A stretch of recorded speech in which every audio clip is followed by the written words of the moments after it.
Wala nang intro-intro, sabi ng ating pisot na Pangulo. Hindi daw siya makipag-cooperate sa ICC kasi labag daw sa soberanya ng ating gobyerno. Pero ngayon, nabisto siya sa pagkawala ng pundo na personal lang demonyo. Tapos sasabihin ng mga supporters ni Bangag na tuyo ang ulo. No one daw is above the law. Ang lumabag sa batas ang presidente na si Raulo. Ganito na nga mga idol ang mga kabataan ngayon. Walang pakundangan kung pagsabihan ng ating Pangulo na Bangag. Walang takot na magsalita laban sa ating kasalukuyang presidente. Ganito na ba mga idol ang kanilang natutunan sa kanilang amo at sa kanilang iniidolo na si dating Pangulong Duterte? Hindi na nakapagtataka mga idol kung gagayahin ng mga kabataan at ng mga tao ang ganitong klaseng pinuno na walang ibang alam mga idol kundi magmura at magbintang sa kasalukuyang pinuno kapag ayaw nila at kapag hindi nila gusto ang pamamalakad nito. Yes, tama ang inyong narinig mga idol.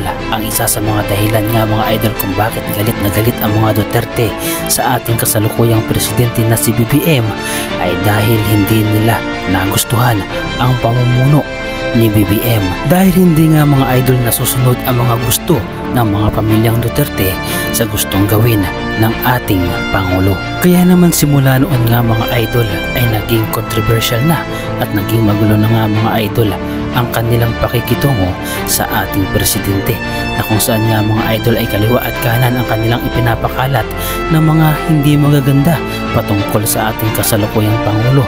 At dito nga mga idol ay pasimuno ang ating dating Pangulo na si Duterte. Kaya naman lahat ng nakapaligid nga mga idol sa dating presidente na si Duterte ay ngayon nga mga idol ay namimiligro at nanganganib na nga na kung saan nga mga idol ay nauna na si Pastor Apollo Kibuloy na makulong dahil nga mga idol sa patong-patong din na kaso at sinundan nga mga idol ng kanyang best friend at kaibigan na si Duterte na kung saan nga mga idol ay patong-patong din ang ikinakaharap na kaso sa ICC. Isa itong patunay mga idol na kapag tapos na ang iyong termino ay dapat manahimik ka na lamang sa isang tabi at huwag mong kakalabanin ang kasalukuyang namumuno sa ating bansa dahil gaano man ikaw katapang ay wala itong magagawa kung nasa tama naman ang iyong kinakalaban. Si Bongbong Marcos bangag noon, ngayong presidente na bangag natin ang presidente. May drug addict tayo na presidente. Ang ganitong mga pananalita nga mga idol na naririnig ng sambayan ng Pilipino ay hindi nakakatuwa dahil ito nga mga idol ay maaaring matutunan din ng mga ordinaryong Pilipino katulad na lamang mga idol ng mga batang ito na kung saan nga mga idol ay walang takot at walang pakundangan na pagsabihan na tuyo ang utak at bangag ang ating presidente. Wala nang intro-intro, sabi ng ating pisot na Pangulo na personal lang demonyo. Tapos sasabihin ng mga supporters ni Bangag na tuyo ang ulo. No one daw is above the law. Ang lumabag sa batas ang presidente na si Raulo. Ganito ipagsigawan mga idol ng mga DDS supporters ang salitang Marcos Bangag na kung saan nga mga idol ay pinangungunahan ni Harry Roque na kung saan nga mga idol ay wala na sa Pilipinas kaya naman malakas ang loob niya na pagsabihan ng ating presidente ng ganitong klaseng mga pananalita dahil hindi nga naman siya mahahabol at makakasuhan kung siya ay nasa ibang bansa. Naniniwala tayo mga idol na ang ating kasalukuyang presidente na si BBM ay may taglay na mabuting puso. Hindi niya kaya mga idol na makipagtalo sa mga taong wala sa katinuan at hindi niya pinapatulan ang mga ito mga idol sa mga masasakit na salita. Subalit ganun pa man mga idol kahit gaano kabait ang ating Pangulo ay hindi mananaig mga idol ang kasamaan dahil makikita naman natin mga idol sa pamumuno niya ngayon na kahit hindi siya gumanti ay tadhana na ang gumaganti para sa mga kumakalaban sa kanya. At hindi naman siguro kayo mga bulag mga idol para hindi nyo makita ang mga nangyayari at nagaganap sa mga tao na kumakalaban sa ating presidente. At ganoon na nga mga idol ang nangyari sa ating dating Pangulo na si Duterte.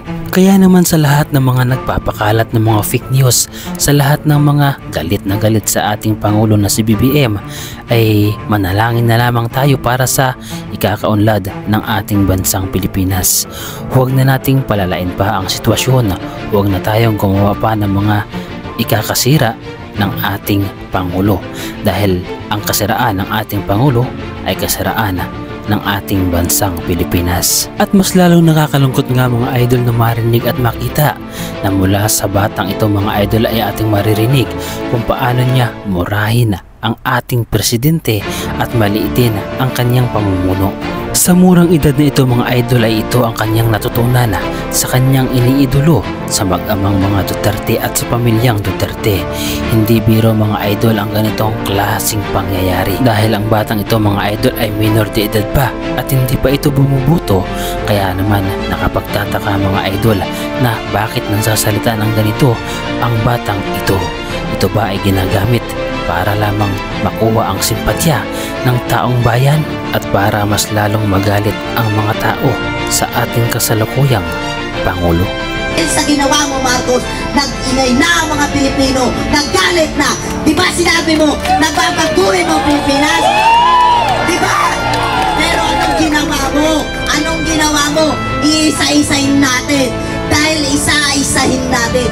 Sige, yung bagyo na sunod-sunod na tumaan, na maraming namatay na Pilipino, marami ang nadisgrasya, nabaha, marami. Pero anong ginawa mo? Wala. Nakuha mo pang nanood ng concert. Nauna mo pa yun. Kung mabuti ka talagang pinuno at mabuti ka talagang presidente ng Pilipinas, ipakita mo noon pa lang, dahil nung nag-campaign ka pa lang, kung ano-ano pinakita mo, gumawa ka pa ng movie, nakala namin na totoo. Pinutol mo kami. Pinutol mo kami. Niloka mo kami. Kung ano-ano pa pinakita mo para lang umangat ka, para mailuklok ka lang, hanggang sa naniwala ang ibang Pilipino, hanggang sa marami ang gustong magluksok sa'yo. Pero ano nangyari? Nung nagluklok sa'yo, anong ginawa mo? Nung naging presidente ka, nagsimula, naghirap kami. Kung ano-ano nangyari, tumaas ang diesel, tumaas ang mga presyo ng bigas. Kaya kami nagagalit sa'yo, lalo na kaming mga kabataan na umanga sa'yo, lalo na ako, na akala ko mapapabuti mo ang Pilipinas. Pero anong ginawa mo? Kundi na droga na lumaganap sa buong Pilipinas. Kaya nananawagan ako sa'yo sa Republika ng Pilipinas, sa buong Pilipinas, sa Malacanang, na uulitin ko, mag-resign ka na! Talagang bata pa mga idol ang pag-iisip ng batang ito, dahil hindi niya nalalaman talaga mga idol ang totoong nangyayari sa ating bansang Pilipinas. Kung dati nga mga idol ay dapat alam ng batang ito na ang kanyang iniidolo na si Duterte ay dapat ay natapos na ang mga illegal na droga, dahil sa pangako nito na uubusin niya ang mga droga sa bansang Pilipinas ng 6 na buwan. Subalit 6 na taon nga mga idol ang lumipas, ay bakit nandyan pa rin ang mga illegal na droga? Ang dapat mong sisihin ay walang iba kundi ang iyong iniidolo na si Duterte. Itong batang ito mga idol ay hindi na nakapagtataka na marahil nga mga idol ito ay naimpluwensyahan ng mga DDS supporters. Palagi po sana natin tatandaan mga idol ng lahat ng mga nangyayari sa ating bansa ay huwag natin isisisi sa ating Pangulo, dahil lahat ng tao mga idol ay may kanya-kanyang problema, may kanya-kanyang suliranin at hindi kayang solusyonan ng isang tao lamang, dahil ang totoong pagbabago mga idol ay makikita sa ating mga sarili. At dahil nga mga idol sa sobrang kabaitan ng ating Pangulo ay hinahayaan lamang niya ang ganitong klaseng mga tao. Subalit para kay Attorney Claire Castro mga idol, kung siya ang nasa sitwasyon ay ganito ang kanyang gagawin.